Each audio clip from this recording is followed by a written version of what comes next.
Avec ses 52 tours, sa double enceinte et son château comtal bâti au XIIIe siècle, elle est une perfection de remparts et de tours, posée en couronne sur une colline au milieu des vignes. Laissée à l'abandon au XVIIIe siècle, elle est démolie et pillée pour ses pierres.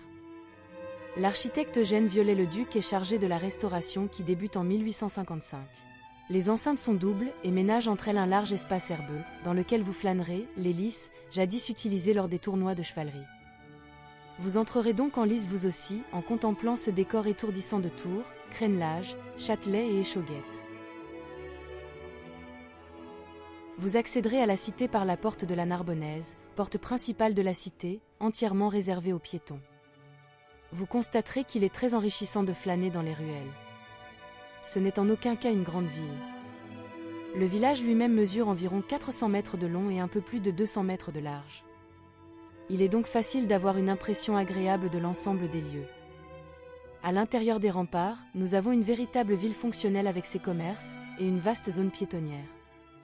Une petite place au centre abrite restaurants en terrasse et hôtels.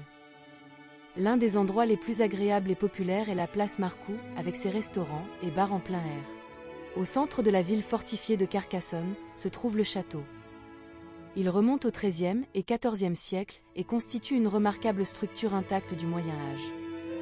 C'était la demeure médiévale du seigneur de cette région.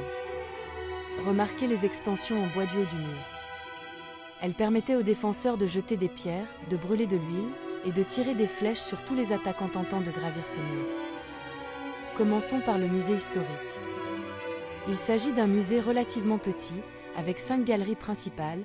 Il est donc assez facile de s'y promener et de profiter de différentes périodes s'étendant de la période romaine antique jusqu'à la période gothique.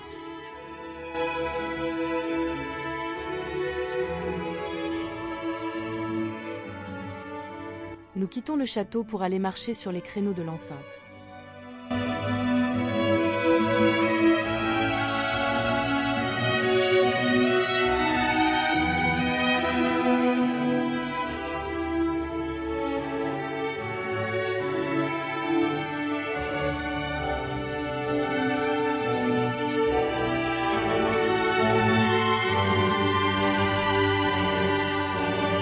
La visite de la cité passe par celle de ce château, digne d'un conte de fées, pour une immersion totale à l'époque médiévale.